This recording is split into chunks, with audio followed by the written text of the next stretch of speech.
The smoke rising from the abandoned cottage shouldn't have been there. Alexander Ashford reined in his horse, eyes narrowing through the morning mist. 3 years he'd been gone from Thornbury, building his fortune in London, while his estate rotted under James Hartwell's management. Now Hartwell was dead, the money was gone, and someone was squatting on his land. He dismounted and pushed through the door without knocking. A woman spun from the fire, ladle raised like a weapon.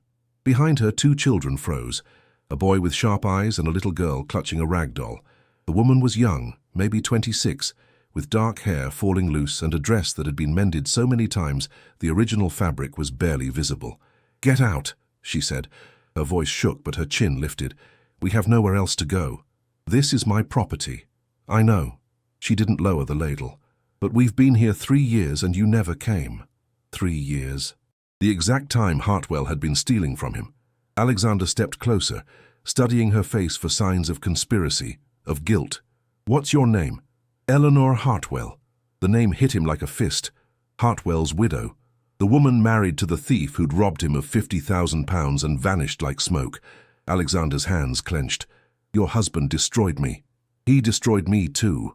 Her voice cracked, but she didn't back down. "Left me with 2 children and debts I'll never repay. I didn't know what he'd done until the creditors came. They took everything, even my mother's wedding ring."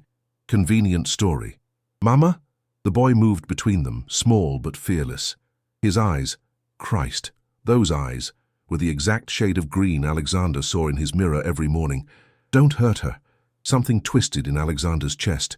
He looked at the boy, really looked, and saw echoes of himself in the stubborn jaw, the protective stance. Impossible. "How old are you?" 7. The boy's voice didn't waver. "And I'm not afraid of you." Alexander should throw them out, should send for the constable and have them arrested for trespassing. The words formed in his throat, but what came out was different. "You can stay." Eleanor's breath caught. "What?" "As my housekeeper's assistant. You'll work in the main house. I'll provide quarters for you and the children." He paused, watching her face go pale. "In exchange, you'll repay your husband's debts." It was cruel. They both knew it. She'd be trapped here, working for the man her husband had destroyed, living on his charity like a prisoner. Eleanor's face flushed with humiliation so deep, Alexander almost took it back. Almost. "I accept," she whispered. "Good. Someone will collect you tomorrow." He turned to leave, needing distance from those desperate eyes and the strange pull in his gut. "Your Grace?" Her voice stopped him. "Why?" Alexander looked back at her, at the children watching with wary hope, and had no answer that made sense. "Because your husband was a bastard. But his children shouldn't pay for that twice." He left before she could respond, before he could examine why his hands were shaking or why the boy's green eyes were already burning themselves into his memory. Eleanor carried her few belongings through Thornbury Manor's servant entrance, hyper-aware of every whisper, every stare. Mrs. Dawson, the head housekeeper, made no effort to hide her contempt. "The master's lost his mind harbouring a criminal's family," she muttered loud enough for Eleanor to hear. Eleanor bit her tongue and followed to a cramped room with one narrow bed and a window overlooking the stables. Thomas and Rose huddled together on the mattress, and Eleanor's heart broke at how small they looked, how frightened. "Your duties begin at dawn," Mrs. Dawson said coldly. "Breakfast service, cleaning the morning rooms, whatever I assign. The children stay here and stay quiet, understood?" "Yes, ma'am." "I know what your husband did." Mrs. Dawson's voice was ice. "Everyone knows, so keep your head down and don't make trouble." After she left, Eleanor sank onto the bed and pulled her children close.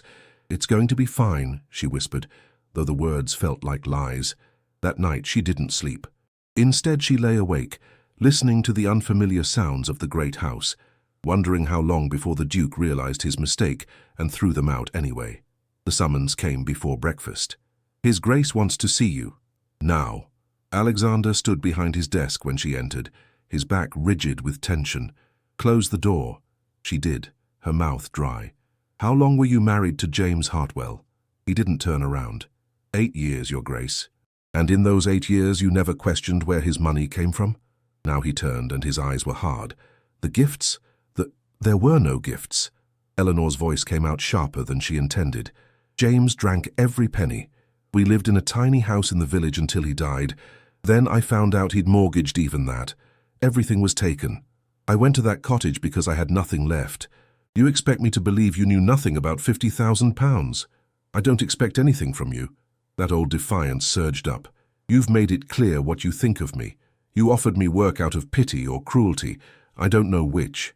I'll do my job, keep my children quiet and stay out of your way. That's all I can offer. Your husband stole from tenant farmers, from the village school fund, from people who needed that money to survive." Alexander moved around the desk, too close, and then he vanished. The number made Eleanor's knees weak. "I swear to you I didn't know, but you knew something." He was close enough now that she could smell his cologne, see the gold flecks in his eyes. "What did you know, Eleanor?" The use of her first name sent a shiver down her spine. "I knew he was cruel, that he had secrets, that he came home with bruises on his knuckles and blood on his shirts." Her voice dropped. "I knew he was going to kill me someday. Then he died instead, and I was grateful. Is that what you want to hear?" Something flickered in Alexander's eyes. "Did he hurt you? That's none of your concern. It is when you're living under my roof." His hand moved as if to touch her arm, then dropped. "Did he hurt the children?" "Thomas, yes. Rose was too young. But Thomas—" Her voice broke. "Thomas tried to protect me once. James broke his arm. He was 5 years old." Alexander's jaw clenched. "Christ. If you're going to dismiss me, do it now." Eleanor forced herself to meet his eyes. "But don't pretend it's about justice. It's about revenge. And I'm an easy target." For a long moment they stood there, the air between them crackling with something she didn't understand. Then Alexander turned away. "You're not dismissed, but I'll be watching you, Mrs. Hartwell, very carefully." It sounded like a threat. It felt like something else entirely. Lady Victoria Pembroke arrived 3 days later, in a flurry of silk and entitlement. Eleanor was polishing silver when she heard the laughter in the entrance hall. Feminine, calculated, perfect. "Alexander, don't be tiresome. I told you I'd visit," Victoria's voice carried. "Besides, I wanted to see what you've done with Thornbury." Eleanor risked a glance through the doorway. Lady Victoria was stunning, blonde, elegant, touching Alexander's arm with casual ownership. Something ugly twisted in Eleanor's stomach. Jealousy. She had no right to it, but there it was, burning in her chest. "You've certainly whipped the staff into shape," Victoria said, her gaze sweeping the hall, "though I heard you've taken on some rather questionable help." Alexander's voice cooled. "I don't discuss my household decisions." "Of course not. But really, the wife of a criminal? Living here?" Victoria's laugh was sharp. "People will talk. Let them." Eleanor ducked back, her face burning. She shouldn't care what these people thought. Shouldn't care that Victoria clearly had designs on the Duke. But she did care, and it terrified her. That evening there was a formal dinner. Eleanor wasn't serving, her position wasn't high enough, but she was working in the kitchen when Victoria swept through. Their eyes met. Victoria's gaze raked over Eleanor's plain dress, her worn hands, her messy hair. "So, you're the famous Mrs. Hartwell." Victoria's smile was all teeth. "How fascinating. You know, I knew your husband, charming man." Eleanor's hands clenched. "You didn't know him at all." "Perhaps not, but I know Alexander." "Very well." Victoria stepped closer, voice dropping. "We have an understanding. Everyone expects the announcement any day. So whatever little fantasies you might have, forget them. You're a charity case. Nothing more." She swept out, leaving Eleanor shaking with rage she had no right to feel. Unable to sleep that night, Eleanor found herself walking through the darkened house, something she'd promised herself she wouldn't do. She ended up in the portrait gallery, staring at paintings of stern-faced ancestors. "You shouldn't be here." She spun. Alexander stood in the doorway, still dressed from dinner, his cravat loosened. He looked tired, human. "I'm sorry, Your Grace. I couldn't sleep." Neither could I. He moved into the gallery, stopping beside her. "My father. He would have had you whipped for living on his lands, but you gave me work instead. Did I do you a favor?" His voice was bitter. "Or just trap you in a different prison?" Eleanor looked at him, really looked. "Why did you really offer me that job?" "Victoria says a great deal." Alexander's jaw tightened. Most of it calculated. "Are you going to marry her?" The question was bold, inappropriate. Eleanor should take it back. She didn't. "Everyone expects me to." Alexander turned to face her. "She's suitable, wealthy, beautiful. She's cruel. And what does that matter? Kindness isn't required in a duchess. Then what is?" Things you know nothing about. His voice was harsh, but his eyes weren't. Status, breeding, the ability to produce heirs without scandal. You're right. Eleanor's voice went quiet. I know nothing about that world. I only know survival, protecting my children, going hungry so they can eat. She paused. And one perfect night, long ago, when I felt alive for the only time in my life. Alexander went very still. What? A masquerade ball, 8 years ago in London. My aunt took me before she died. I wore a borrowed dress and a Venetian mask. I danced with a man who never told me his name. The words came faster. We talked for hours, about everything. And then he kissed me in the garden and I felt, her voice broke, like someone actually saw me, not as a burden or a body to use, but as a person. The silence was terrifying. Then Alexander's voice raw. The Red Ballroom. Strauss played. You wore silver. Eleanor's breath stopped. How? It was me. The words seemed torn from him. Christ, Eleanor, it was me. You were the woman in the mask. The world tilted. Eleanor grabbed a chair for support, her mind reeling. The man from the masquerade. The man who'd made her feel beautiful and wanted, who'd kissed her like she mattered. It had been Alexander Ashford. No, she whispered. That's impossible. You never... I tried to find you. Alexander's voice was strained. Went back the next week. Asked everyone. But you'd vanished. My aunt died 3 days later. James had been courting me for months. He offered marriage. I was 19 and alone, and I thought... She couldn't finish. You thought he'd take care of you. Alexander's bitterness matched her own. Instead, he destroyed you. He didn't destroy me. I'm still here. But her voice shook. Yes. Alexander moved closer. The air suddenly charged. Still here. Still fighting. Still protecting your children with everything you have. His hand rose, tucked a strand of hair behind her ear. The touch was electric. Still the bravest person I've ever met. Your Grace. Alexander. When we're alone, call me Alexander. We shouldn't be alone. But she didn't move away. Couldn't. No. He moved closer until she could count the gold flecks in his eyes. Eleanor, that night. When I kissed you. Did you feel everything? She breathed. His control snapped, or hers did. Suddenly his mouth was on hers, hot and desperate, and she was kissing him back with 8 years of loneliness pouring out. His hands tangled in her hair. Her fingers gripped his jacket like she might drown without him. When they broke apart, both gasping, Eleanor's lips were swollen, and she felt more alive than she had in years. What are we doing? Alexander muttered, forehead against hers. Something impossible. Something that will destroy us both. I don't care. His thumb traced her cheekbone. Victoria isn't you. She'll never be you. Eleanor forced herself to step back. I'm a servant, the widow of your thief. There's no future here. His children. Alexander's expression shifted. Eleanor, Thomas, how old is he? Her stomach dropped. 7, almost 8. You married James when? 3 weeks after the masquerade. She watched him do the math. Watched shock and wonder and terror cross his face. Thomas isn't James's son. Not a question. He's mine. Eleanor wanted to deny it, wanted to protect the secret she'd carried for 7 years. But looking into those green eyes, the same eyes she saw in her son, she couldn't lie.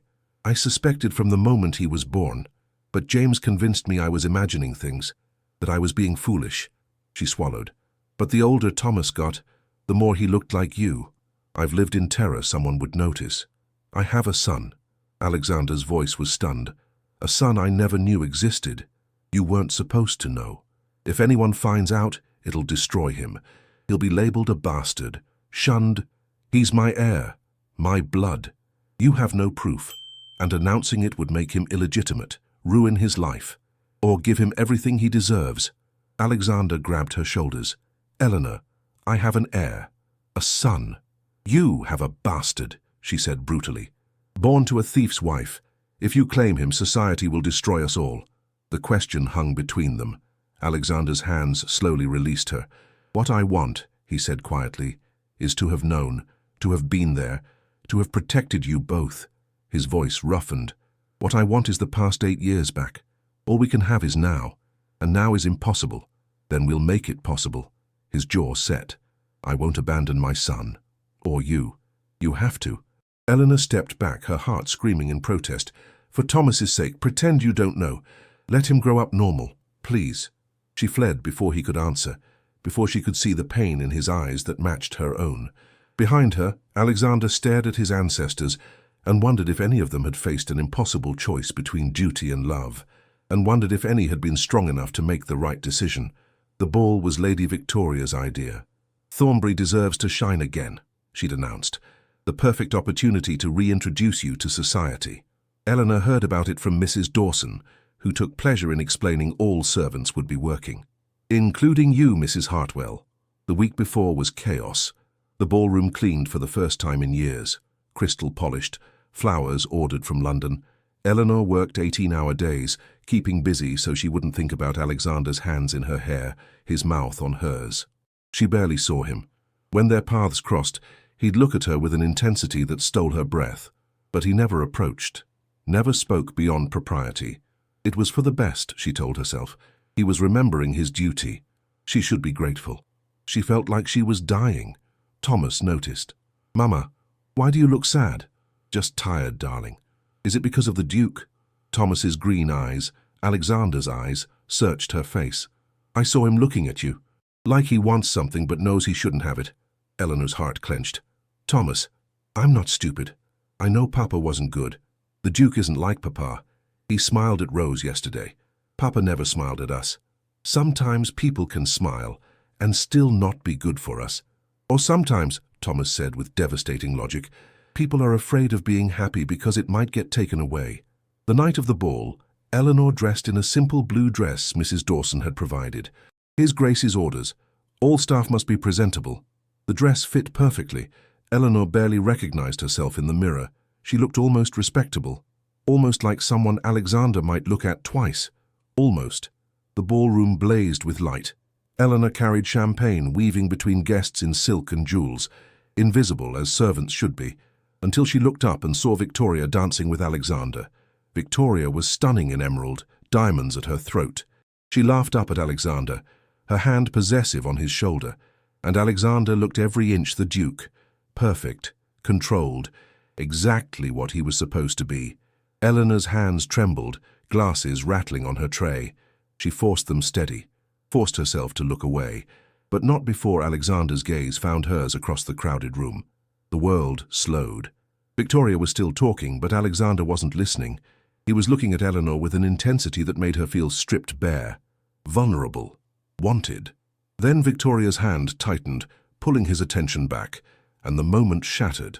Eleanor served the Countess, collected empty glasses, smiled blandly when a drunk baronet grabbed her wrist, kept moving, kept her face carefully blank, until a hand touched her elbow.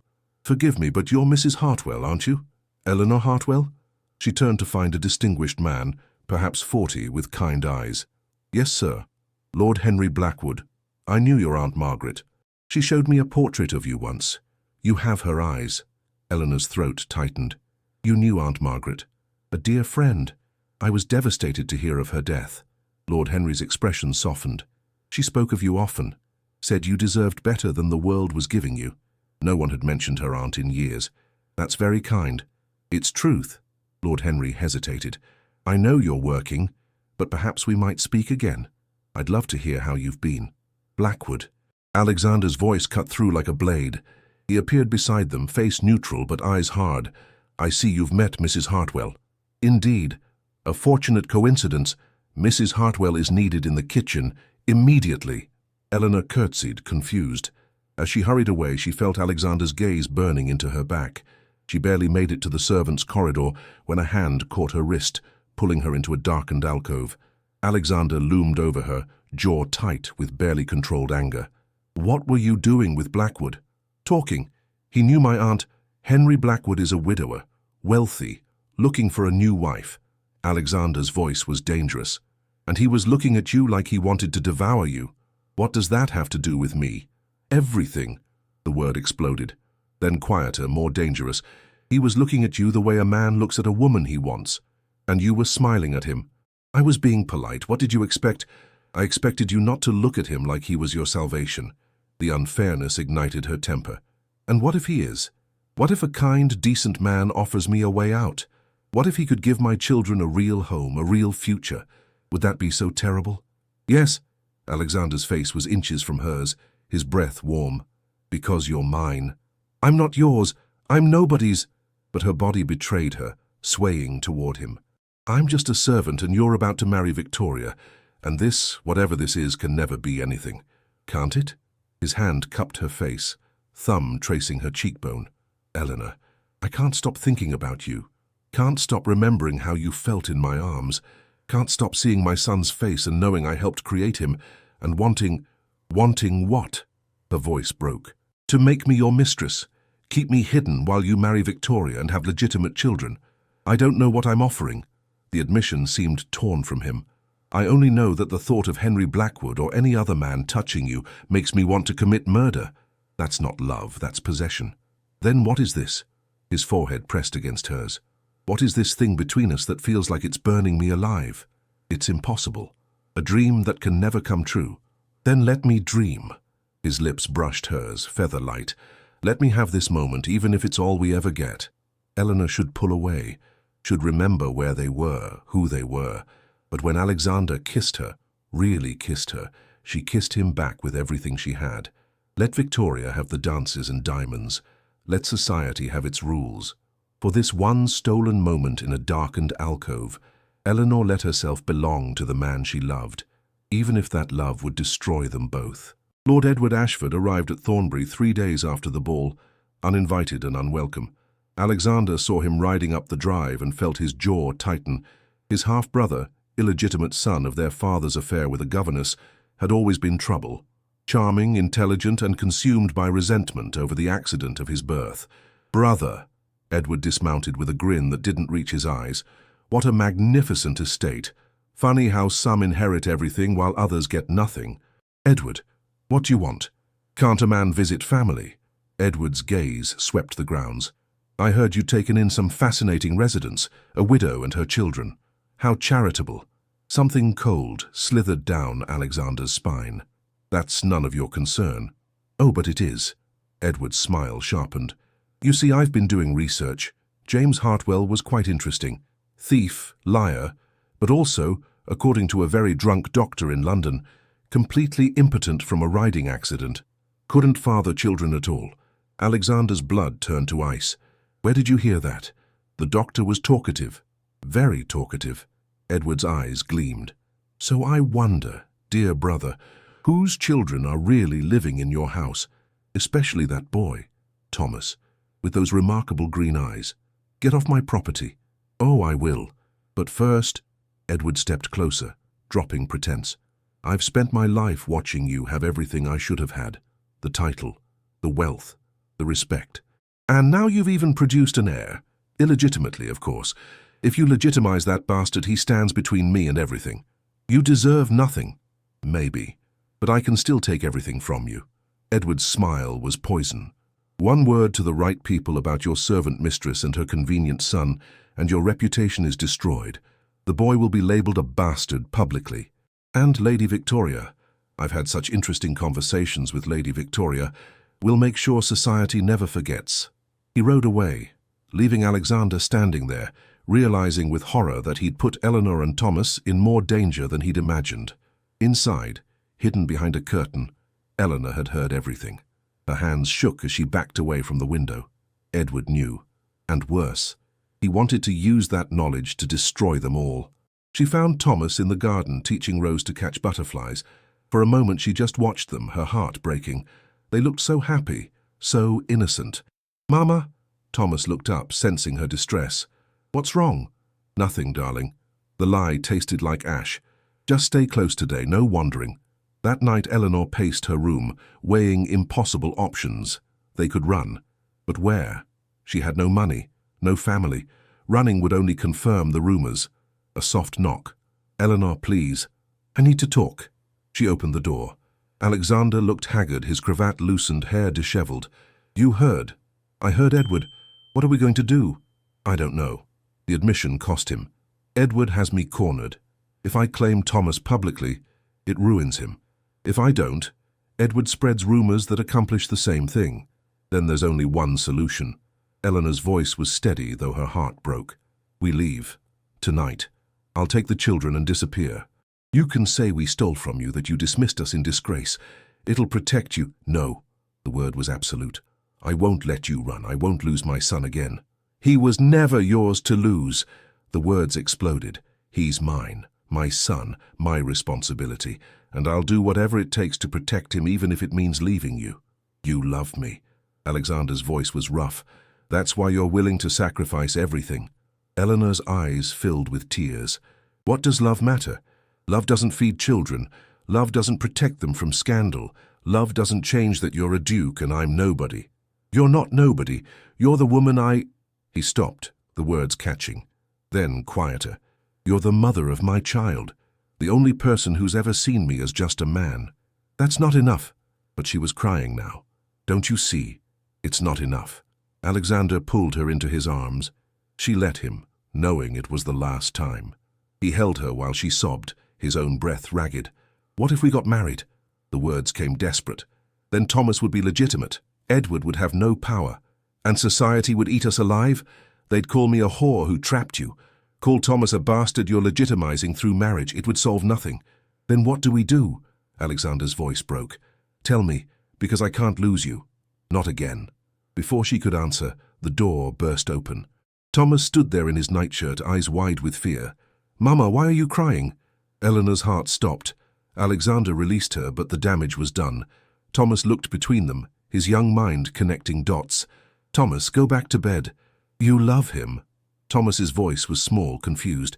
"That's why you've been sad." He looked at Alexander, and something shifted. "Are you going to marry my mama?" "I want to," Alexander said quietly, honestly. "More than anything. But it's complicated." "Why?" "Because of me." Edward's voice came from the doorway. "He must have never left, must have been waiting. Because your mother is a servant and your father was a thief, and dukes don't marry servants. Get out." Alexander's voice was lethal. "Or what? Strike your own brother." Edward's smile was vicious. "This is perfect. The boy knows now.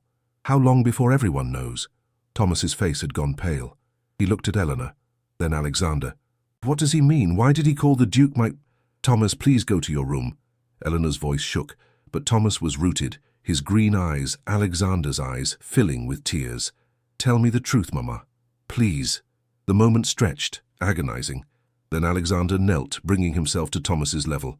"Your mother and I knew each other before she married James Hartwell. We didn't know we'd created you, but we did. And I'm your father, Thomas. Your real father." The words hung in the air, devastating and liberating. Thomas stared at Alexander, processing. Then, in a small voice, "Papa James said I was stupid, said I'd never be anything. Was that because I wasn't really his?" "No." Alexander's voice was fierce. "That was because he was cruel and wrong. You're brilliant, Thomas, brave and kind and everything a father could hope for. Then why didn't you want me?" The question was a knife. "Why did you let me live in that cottage? Why did you let Mama be so sad?" "Because I didn't know. If I had known, I would have come for you both. I swear it." Thomas looked at Eleanor, seeking confirmation. She nodded through her tears. "I believe you," Thomas said finally. Then to Edward, "And you're a mean man. Mama says mean people are just scared inside. What are you scared of?" Edward's face went ugly. "You little—" "Enough." Alexander rose, placing himself between Edward and Thomas. "You've done enough damage. Leave or I'll have you thrown out." "Oh, I'll leave, but this isn't over." Edward's eyes glittered with malice. "Enjoy your little family while you can, because I'm going to destroy it." He left. In the silence, Thomas looked up at Alexander. "Is he going to hurt us?" "No." Alexander's voice was absolute. "I won't let him. I promise, Thomas. I'll protect you and your mother and your sister, no matter what it costs. Even if it costs you being a duke." The question from a 7-year-old was devastating. Alexander met Eleanor's eyes over Thomas's head, and she saw his decision. "Even if it costs me everything," Alexander said quietly, "because you three are worth more than any title." The petition arrived 2 weeks later from a London lawyer. Lord Edward was formally challenging Thomas's legitimacy and Alexander's right to claim him as heir. The document was brutal. Testimony from servants, affidavits from villagers, even a statement from a doctor claiming James Hartwell had been physically incapable of fathering children. "They're calling me a whore." Eleanor said flatly, reading through the papers. In legal language, but that's what they mean. They're lying. Alexander's jaw was tight. We'll fight this. I've retained the best barristers. To say what? That yes, Thomas is your illegitimate son, but should be legitimized anyway. Eleanor's laugh was bitter. That will go well. Lady Victoria's betrayal was the worst. She'd gone to Edward willingly, providing testimony about Eleanor's designing nature and Alexander's temporary infatuation. The society pages buzzed with scandal. The Duke caught in a web with his servant mistress and her bastard son. Eleanor read the headlines with numb detachment. She'd become what she'd always feared, notorious, scorned, her children's futures destroyed. "Mama," Rose's small voice broke through, "why won't the village children play with me anymore?" Eleanor's heart shattered. Rose was only 5. She didn't understand why she was suddenly shunned, why mothers pulled their children away.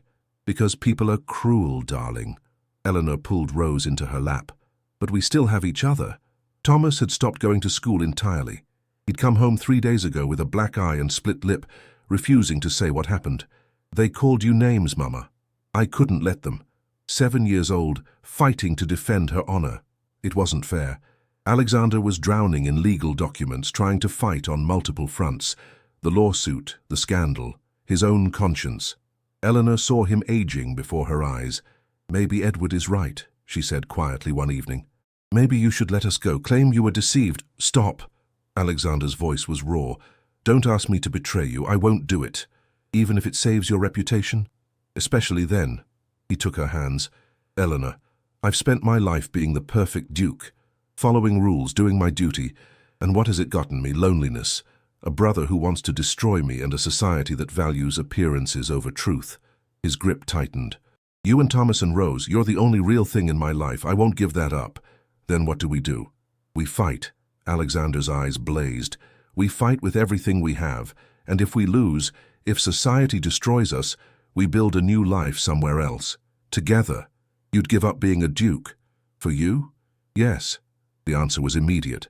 "I'd give up everything." But before Eleanor could respond, there was commotion in the hall. Running feet. Then Alexander's butler burst in, face white with shock. "Your Grace, forgive me, but there's been a discovery. James Hartwell's diaries, hidden in the cottage. The magistrate just brought them." Alexander took the diary with trembling hands, opened it, froze. "What is it?" Eleanor asked. Alexander read aloud, voice hollow. "The boy is not mine. Eleanor came to me already with child, but her desperation made her useful. I offered marriage in exchange for her silence. She never knew I knew. She never knew I planned to use her shame to my advantage." Eleanor's legs gave out. She sank into a chair. James had known. All along, he'd known Thomas wasn't his. And he'd married her anyway, not out of love, but as twisted leverage. "There's more." Alexander flipped pages, face growing harder. He details his embezzlement, his plans, and he stopped, going white. "Eleanor, this last entry, the night he died." He read, "Edward Ashford came tonight. Offered me twice what I stole if I'd disappear with evidence of his own thefts. I agreed. We met at the bridge, but he thought he could avoid paying by killing me. He pushed me in. I'm writing this as a record. If I die, it's murder. Edward Ashford murdered me." Silence. Absolute, stunning silence. "Edward killed James." Eleanor's voice was numb. "He murdered my husband to cover his crimes, and blamed it on drunkenness." Alexander's hands clenched. "He's been planning this for years, stealing from the estate, using James as a scapegoat, and now trying to destroy Thomas to keep anyone from looking too closely. This proves Thomas's legitimacy," Eleanor realized.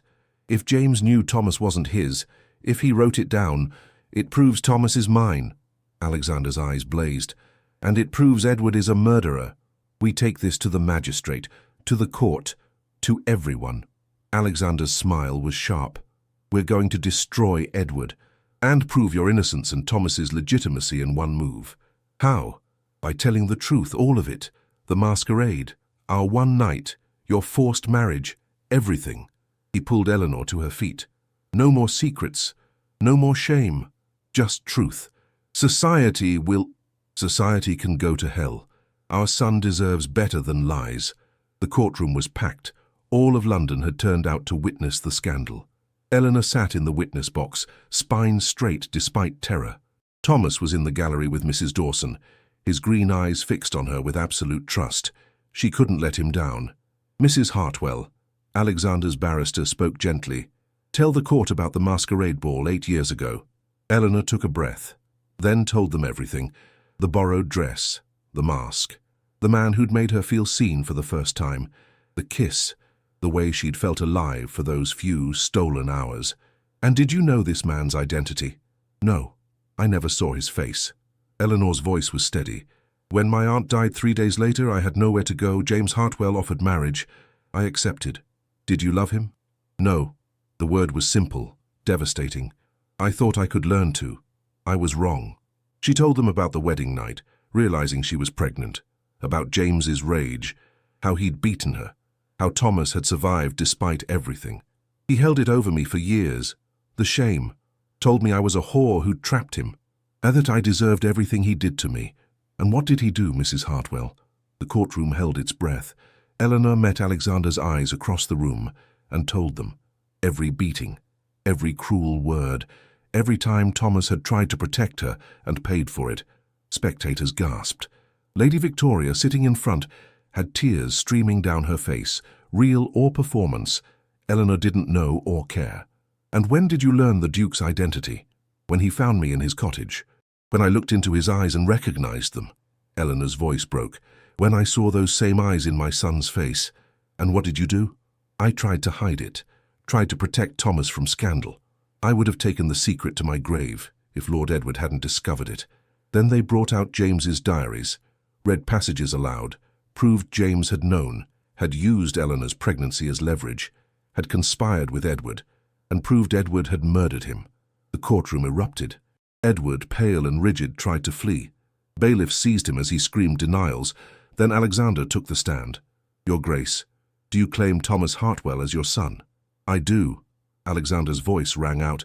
"Thomas is my son, born of a night I thought was a dream, and I claim him publicly and proudly, regardless of what society thinks, even though it makes him illegitimate.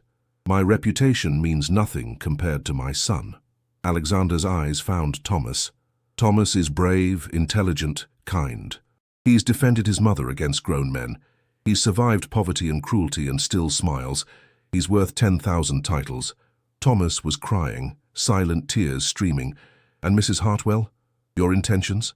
"I intend to marry her, make her my Duchess, spend my life proving to her and our children that they're loved and protected.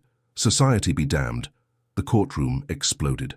But Eleanor could only see Alexander, standing there, choosing her and Thomas over everything. The judge banged his gavel. When quiet returned, he spoke. "In light of evidence, James Hartwell's diaries, testimony, proven timeline, this court finds Thomas Hartwell is indeed the biological son of Alexander Ashford, Duke of Thornbury. Furthermore, given extraordinary circumstances and criminal actions of both James Hartwell and Lord Edward Ashford, this court recommends legitimization upon marriage of his parents." He looked at Alexander. "Your Grace, if you marry Mrs. Hartwell, your son can be legally recognized as your heir. The scandal will be significant, but the law will be on your side." "Then I'll marry her today," Alexander said. "This instant. 3 weeks, after proper bans." The judge's tone was dry. "This court may bend, Your Grace, but it will not break." It didn't matter. They'd won. Thomas would be legitimate. Edward faced murder charges, and Eleanor was going to be a duchess. She stumbled out in a daze. Alexander caught her, held her, whispered promises she barely heard through the ringing in her ears. "We won," she kept saying. "We actually won. We did." He kissed her forehead, cheeks, lips. "We did, my love." Thomas crashed into them both, wrapping his arms around their legs. "Does this mean we're really a family? A real family?" "Yes." Alexander scooped him up. "We're a real family, Thomas. Forever." The wedding took place on a brilliant spring morning. Eleanor wore ivory silk, a proper bridal gown made specifically for her by London's finest modiste. Her hair was dressed with orange blossoms. Her hands for once didn't shake. The chapel at Thornbury was filled with flowers and people. Not all of society. Some still snubbed them, but enough. Lord Henry Blackwood, who'd written with support. The Countess of Somerton, who'd declared Eleanor deserved celebration. Even Lady Victoria, though she sat in back and wouldn't meet Eleanor's eyes. But mostly there were the people of Thornbury Village, tenant farmers and shopkeepers and servants who'd watched Eleanor survive and decided she deserved happiness. Eleanor entered on Thomas's arm, her son, so proud to give her away. "You look beautiful, Mama," Thomas whispered. "Papa won't be able to breathe." He was right. Alexander, at the altar in formal dress, went absolutely still when Eleanor appeared.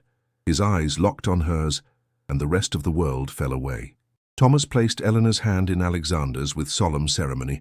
"Take care of her, she's been sad too long." "I will," Alexander promised. "Every day."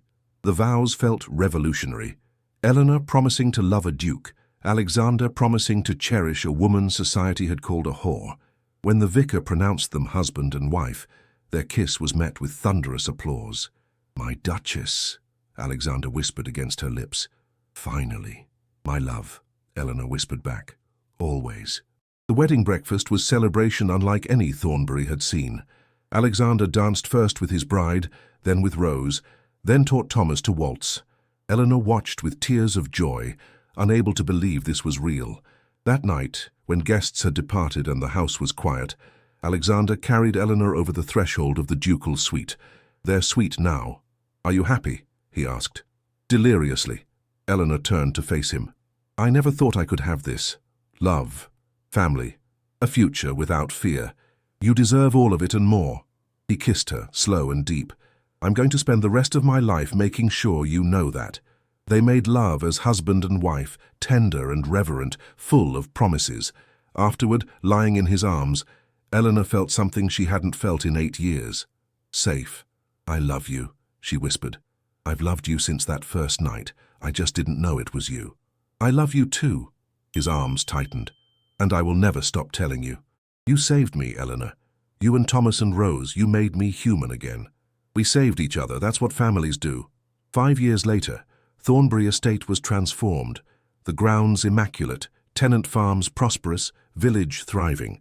Alexander had poured himself into making the estate a model, with Thomas, now 12, learning at his side. Rose, 10, was taking piano lessons and announcing she wanted to be a doctor. Neither Eleanor nor Alexander had the heart to tell her society wouldn't approve. Let her dream. Eleanor herself had transformed. No longer the frightened woman in a drafty cottage, she'd grown into her role as Duchess. She ran the household, hosted charity events, started a school for village girls, but her favorite place was still the old cottage. Alexander had renovated it, turned it into a memorial with a plaque, "Where Love Was Found." They visited often, the whole family, remembering how far they'd come. This afternoon, Eleanor sat in the cottage garden, one hand on her pregnant belly, watching Thomas teach Rose to ride. Alexander sat beside her, his hand covering hers. "Another son, you think?" he asked, feeling the baby kick. "Or another daughter to torment you?" Eleanor smiled. "Either way, they'll be loved, like their mother." Alexander pressed a kiss to her temple. "Have I told you today how grateful I am?" "Only 3 times, you're slipping." "I love you." The words were soft but absolute. "I love you more than titles or estates. You are my heart, Eleanor Ashford. You and our children. Always. Even when you didn't know it. Especially then." His hand tightened as they watched their children laugh in sunlight. "Everything that matters started here. In this place where I found a brave woman and 2 children. Where I found my family." "Where we found each other," Eleanor corrected softly. Thomas rode past, confident and strong, every inch his father's son, but with his mother's gentle heart. Rose followed, fearless and curious, demanding to jump the fence, though she was too young. "Careful," Eleanor called, already moving to stand. "Let her try," Alexander said quietly. "Let her be brave. You've taught her that." Eleanor settled back, watching her daughter clear the fence with a triumphant whoop. Watching her son circle back to congratulate his sister. Watching the family she'd never dared dream of playing out like a miracle. "What are you thinking?" Alexander asked. "That I'd live through it all again. Every beating, every hungry night, every moment of fear. I'd live through all of it if it meant ending up here. With you, with them. You'll never be hungry again. Never be afraid again. Never be anything but loved." He pulled her closer. "That's my promise." for the rest of our lives. And as the sun set over Thornbury, painting the sky golden rose, Eleanor believed him, believed in the impossible love that had saved them, believed in the family they'd fought to protect, believed, finally and completely, in happily ever after. Because sometimes, not often, but sometimes, the world bent just enough to let love win. And when it did, when all the obstacles fell away and all the pain led to joy, it was the most beautiful thing in the world. Eleanor had been found, not just on Alexander's estate, but in his heart. And in finding her, he'd found himself. That was the real story. Not of a duke and a servant, but of two broken people who'd healed each other, and of the love that had transformed them all.